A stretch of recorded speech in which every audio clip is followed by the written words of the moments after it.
Video का भाग 1 है। भाग 2 में कौन कौन से कोर्स इस विश्वविद्यालय में संचालित किए जाएंगे उसकी जानकारी प्रदान की जाएगी। आपकी शिक्षा आपके द्वार, भोज विश्वविद्यालय करेगा सपने साकार। दूरस्थ शिक्षा में मध्य प्रदेश का एकमात्र शासकीय विश्वविद्यालय मध्य प्रदेश भोज मुक्त विश्वविद्यालय 12वीं पास उच्च शिक्षा से वंचित युवक युवतियों, गृहिणियों, नौकरी पेशा, स्वरोजगार में व्यस्त दूरांचल के ग्रामीण आदिवासियों के लिए सुनहरा अवसर। रोज रोज कॉलेज जाने का झंझट नहीं, उम्र का भी बंधन नहीं। मध्य प्रदेश शासन का क्रांतिकारी निर्णय और उसको साकार रूप देने के लिए महू तहसील के नेक द्वारा ए ग्रेड प्राप्त महाविद्यालय भैरूलाल पाटीदार शासकीय स्नातकोत्तर महाविद्यालय ने 231वें केंद्र के रूप में शुभारंभ किया है। अब इस क्षेत्र में सैन्य अधिकारी, ग्रामीण जन व पीथमपुर औद्योगिक क्षेत्र के उद्योगों में कार्यरत ऐसे व्यक्ति जो किन्हीं कारणों से नियमित रूप से महाविद्यालय जाने में सक्षम नहीं है, उन्हें भी महाविद्यालय शिक्षा प्राप्त करने का शुभ अवसर सुलभ हुआ है। दिनांक 8 जुलाई 2021 को हुए इस शुभारंभ अवसर पर मैं महू के नागरिकों एवं महाविद्यालय परिवार को बहुत बहुत बधाई देता हूं, क्योंकि इस अवसर पर संस्कृति एवं पर्यटन मंत्री माननीय उषा जी ठाकुर, मध्य प्रदेश भारतीय युवा मोर्चा की प्रमुख आदरणीय कविता जी पाटीदार और भूतपूर्व जन भागीदारी अध्यक्ष श्री राम किशोर जी शुक्ला जी और अतिरिक्त संचालक इंदौर डॉक्टर सुरेश जी सिलावट एवं मध्य प्रदेश भोज मुक्त विश्वविद्यालय के इंदौर संभाग के प्रमुख आदरणीय श्री सचिन जी शर्मा एवं अन्य कई गणमान्य नागरिक इस अवसर पर मंच पर शोभायमान हुए और महाविद्यालय की प्राचार्य डॉक्टर शोभा जैन मैडम द्वारा इस अवसर पर अपने उद्बोधन में अतिथियों के सम्मान में कहा, इन त्रिवेणी को अपने आप में समाये हुए और स्वयं के व्यक्तित्व से उस विभाग को सार्थक करने वाली आदरणीय दीदी और मध्य प्रदेश के नेतृत्व की दिशा में मध्य प्रदेश को एक महत्वपूर्ण दिशा दर्शन देने के पद को धारण करने वाले आदरणीय कविता जी,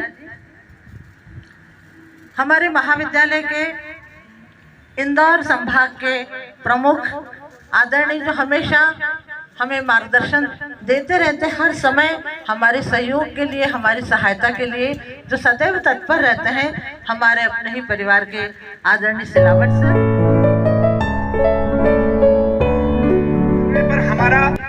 शिक्षण कार्य जारी रहना चाहिए,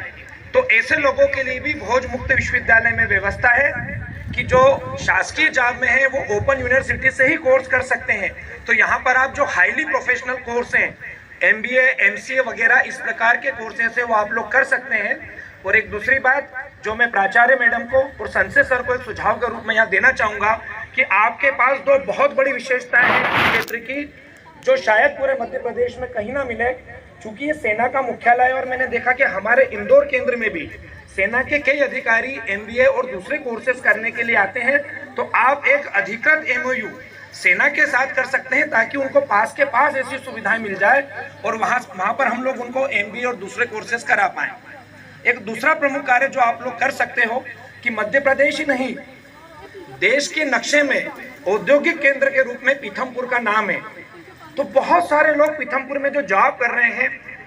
जो नौकरी में लगे हुए हैं, पर आगे अच्छी पोजीशन,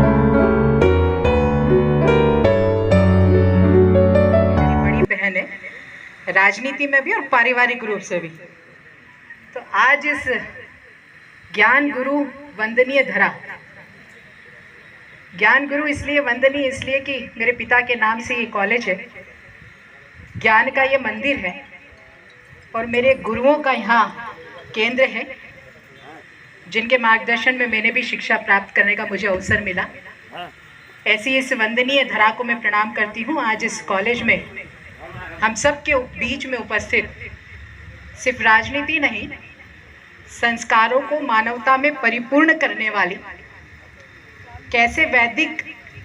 पद्धति को अपनाकर अपने जीवन को पूर्ण करना है, ये सब शिक्षा देने वाली हमारी नेतृत्वकर्ता मेरी बड़ी बहन आदरणीय उषा दीदी, जो आज मध्य प्रदेश की कैबिनेट मंत्री हैं।